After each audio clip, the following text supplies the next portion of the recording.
ہے اپنی، اس میں ہم لوگ کو یہی بتایا جاتا ہے 1940 سے 1947 تک پاکستان 7 سال میں بن گیا. یہ بہت بڑی ایک اچیومنٹ ہے اور ایک علامہ اقبال صاحب کا بہت بڑا کنٹریبیوشن ہے پاکستان بنانے میں.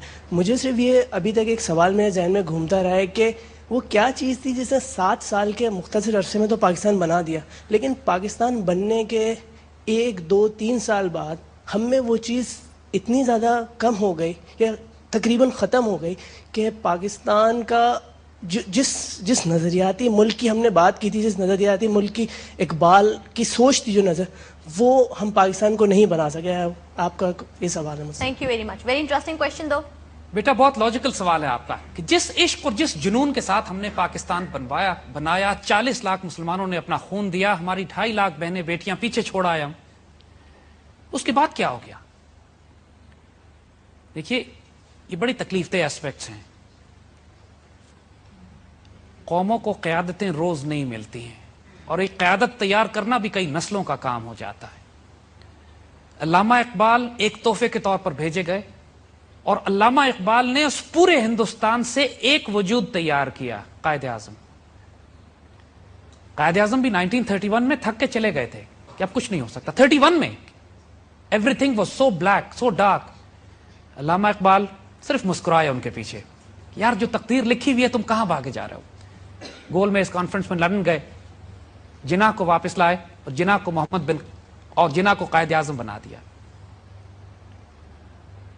اور پھر 1935 کے جب الیکشنز ہوئے تو اس میں مسلم لیگ واز راؤٹ، ختم ہو کے رہ گئی 35 کے الیکشنز میں. لیکن 35 سے 39 کے درمیان جب کانگریس کی حکومت بنی اور جس میں وہ ظلم ہوئے جو آپ کو ہم بتا چکے ہیں ابھی، تو 1939 تک مسلمانوں کے ہوش اڑ گئے، ہوش و حواس لٹرلی ٹھکانے آ گئے کہ اگر کانگریس کی حکومت میں یہ حال ہے کہ جب انگریز موجود ہیں تو جب پیور کانگریس حکومت ہوگی اور انگریز چلے جائیں گے تو پھر ہمارا کیا حشر ہوگا. تو 1939 میں جب ان کی حکومت تباہ ہوتی ہے تو قائد اعظم نے حکم دیا کہ ڈے آف ڈیلیورنس منایا جائے، یوم نجات، کہ شکر دفع ہوئے یہ سارے. لیکن اس کے بعد پینک تھا مسلمانوں میں، اور یہ پینک اللہ نے جو وہی بات کہ جو تقدیریں لکھی جاتی ہیں پھر اللہ اس کے لیے ماحول تیار کرتا ہے. تقدیر یہ اللہ نے لکھ دی تھی کہ پاکستان نے بننا ہے.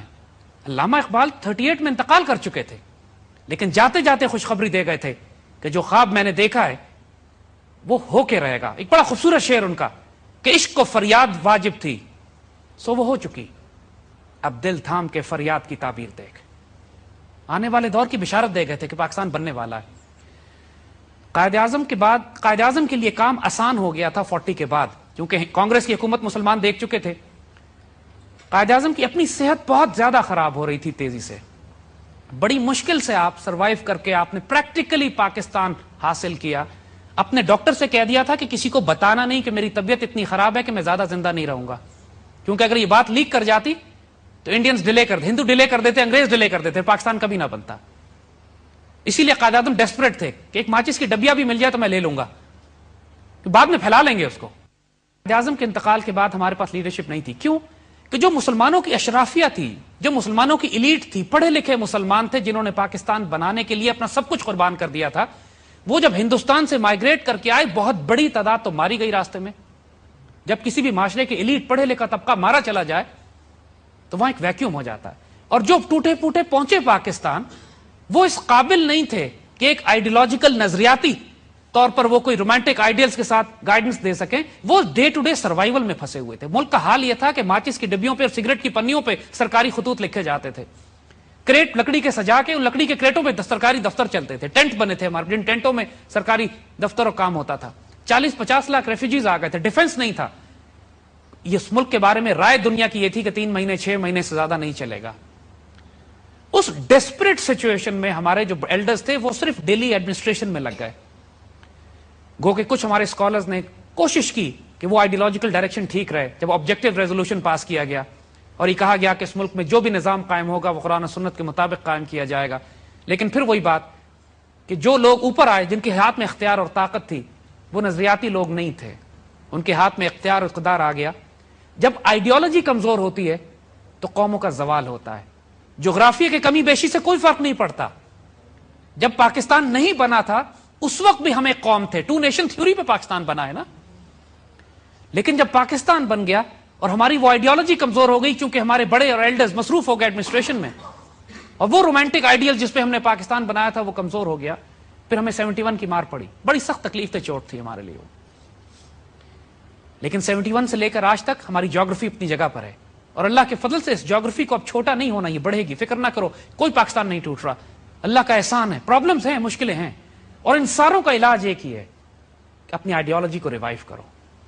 اللہ سے وہ اپنے کیے ہوئے وعدے جو تھے, جو ہمارے بڑوں نے کیے تھے, آپ لوگوں کو پاکستان بنانے کی تکلیف نہیں اٹھانی پڑی ہے, آپ لوگوں کو ہجرت نہیں کرنی پڑی, آپ لوگ بھوکے نہیں سوتے, آپ لوگ ٹینٹوں میں نہیں رہے ہو, آپ لوگوں نے قربانیاں اور سیکریفائسز نہیں دیکھی ہیں ابھی تک. مگر یہ آپ کی ذمہ داری ہے اب کہ اس وقت کو, اس رحمتوں اور نعمتوں کو, اس آزادی کو جو اللہ نے آپ کو دیا ہے, اس جھنڈے کو نیچے نہیں کرنے دینا, اس کو اٹھانا آپ پر واجب ہے, ورنہ بہت بڑی خیانت کرو گے اس امت کے ساتھ. کیونکہ اللہ اس کے رسول کی نظر پاکستان پر ہے, اور پاکستان کی نگاہ آپ لوگوں پر ہے. اپنی ذمہ داریوں کو سمجھنا. اللہ نے آپ کے پیٹ بھرے ہیں, آپ کو عزت اور آبرو دی ہے, بھوکے نہیں سوتے ہو, گھروں پہ چھتیں ہیں, ماشاءاللہ دنیا جہان کی عافیت ہے, آپ اس ملک کے اشرافیہ میں سے ہو, ایلیٹ. یہ آپ کی ذمہ داری ہے کہ آپ اس ملک کو آگے لے کے چلو. وقت ضائع ہوا ہے, کوئی بات نہیں, ہم روئیں گے نہیں, but we'll make this flag, we'll raise this flag once again higher and higher انشاءاللہ, and so it is destined, just be part of it.